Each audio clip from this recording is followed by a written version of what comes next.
In this quick video guide, we're going to see how we can merge objects together and how we can subtract other objects from the main one using booleans, but also another really important tool that we find in the sculpt mode, which is the remesh tool, or basically creating or recreating a new mesh. So let's start from the beginning. I'm gonna create a new general file so we can go step by step together.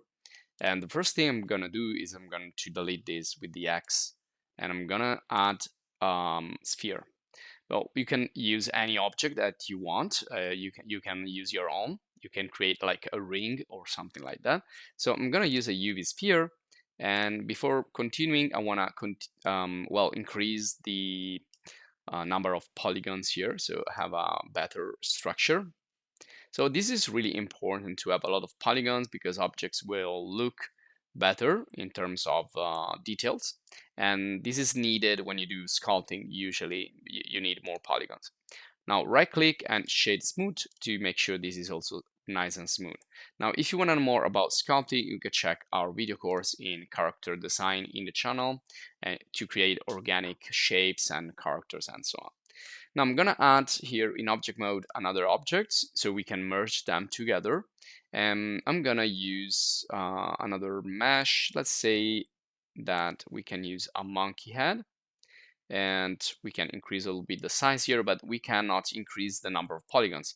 Now to do that, we can use a modifier. So I'm just gonna move this here, and then I'm going to go here to the modifiers. I'm gonna add a subdivision surface, increase, and then one thing you need to do is to go here and apply the modifier. Otherwise, it won't work because these one now are actual polygons. Before they weren't. So now it's good.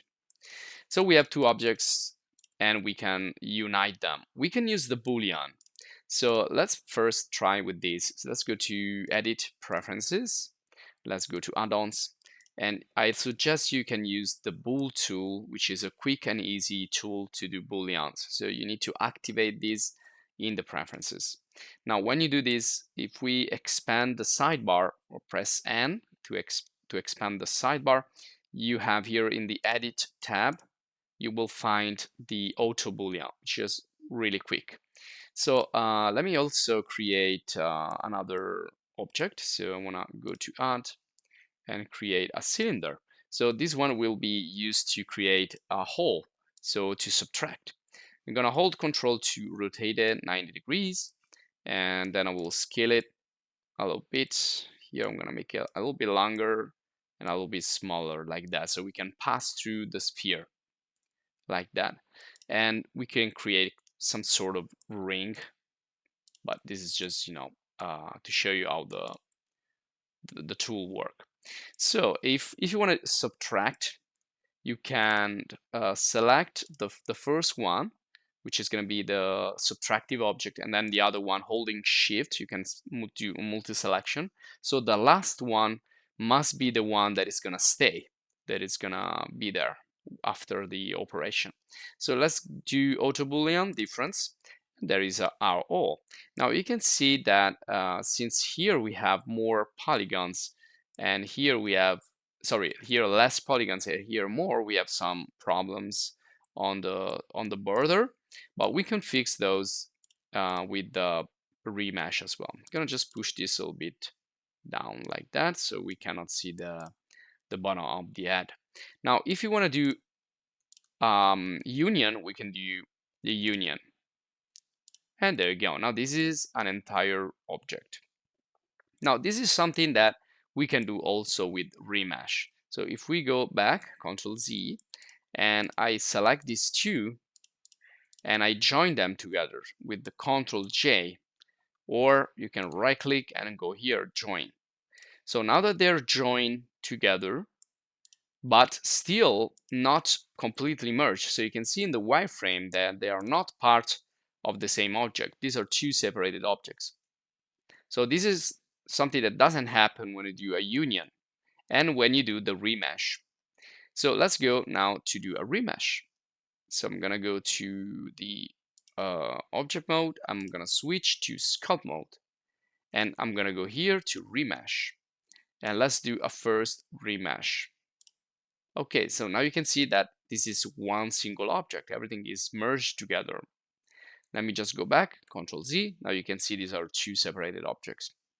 Now let's see the operation without seeing through. So let's go to the solid view. Okay, and let's again do the remesh. Now make sure that you set up a nice voxel size. Now this is probably too big. So when I do a remesh, you can see that it's taking a lot of details. Now it's all about how many details you want to maintain when you do the remesh. So if you if you go here to remesh and you increase this value, so let's go like 1, and I do the remesh, I'm gonna lose even more. So this is kind of a block now. It's a really low poly version, extremely low poly version of our object. So to change that, we need to decrease the voxel size. So the smaller is this one here, and the more detail we will maintain. So let's remesh, and you can see now it looks better. Now, instead of the boolean, the remesh will also add polygons where there are not, like here in the inside or in other parts. And also it's going to create this kind of a strange effect, but this is to maintain the details. So if you want to fix this a little bit, you can use the smooth tool. So if you smooth now here with the smooth tool, with the sculpting tools, you can fix this problem. Here and also here on this border, you can smooth it out. Now, of course, the look of this is going to be more like handmade jewelry or handmade object or organic. Instead of using the boolean, this is going to have a more organic effect, which is probably something you are looking for if you're doing like sculpting or again jewelry or character design. So you can smooth this more and more until you get rid of that not too good effect on those polygons. Now, if you want, you can smooth even more and make this more and more merged together. And also here you can fix that. If you smooth too much, you're gonna get rid of details, so be careful with that. Okay, so now that we created our first remesh, let's go back.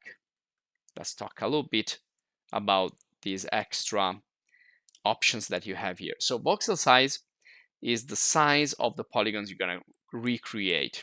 Now, if you press R, you can have a preview of the voxels. So if you do Control R, you can get the voxel size in that point. So you can see that it's gonna change based on where you're gonna stay, holding Control.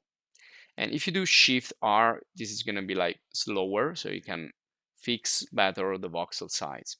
Now, when you are happy with the voxel size, you can just exit this by clicking with the left mouse, and it's gonna be here, voxel size. So you can remesh. And now you can see we have a low poly version again of the previous one. Let's go back, Control Z, and then click again on remesh. You have also this picker, which is gonna tell you the density of the pixels in this area. So basically the voxel size. The bigger are the voxels, the more, the less density you have, and all the way around. Now, adaptivity, you can use adaptivity if you want, you can try it. It's going to try to use less polygons and to adapt, to make it more adaptable, but it's going to create stranger looking structure, and also it's going to, there you go. So it's also going to deactivate fixed poles, which I'm going to explain to you in just a second. So if you increase adaptivity, you will lose some details because everything is going to be more focused on creating less polygons and having like a more uniform shape. So if you want to maintain the polygons details and all that stuff, make sure this is at 0. So if this is at 0, you can also use fixed poles, which is going to try to avoid to create poles, which are vertices where like 5 or 6 edges meet. So if you see here, these are 4-sided polygons. So in this vertex, I only have 4 edges that are meeting. Poles usually have like 5 or 6 or 7 or more, maybe. So they usually have a less organized structure. So the best option you probably want to use is to have additivity at 0 and fixed poles turned on. And then you define the voxel size. Or you can pick it like this. And another important thing is if you want to preserve the volumes, which are the details and the shape of the original mesh, yes, definitely, probably you want that. And also you have extra stuff like paint mask. If you painted a mask, you can preserve those areas, or you can use face sets to preserve some areas, or you can use colors. Now, all these topics are explained and covered in the character design course. So if you want to check that, you will find all of that. But essentially, they are tools that you find here in the sculpting tools in the middle. So once you're ready, you can just run your remesh, and that's it. So you continue then to work on your character or your jewelry or whatever you are creating. You can adjust here the strength, the radius of the smooth, and go there and smooth delicately with a delicate touch so that you don't lose too many details. And that's it. So this will be all for this video guide. I hope you enjoyed. And if you did, please subscribe to the channel to stay updated for more. And if you want to thank us, you want to support our channel, you can join the channel as a supporter.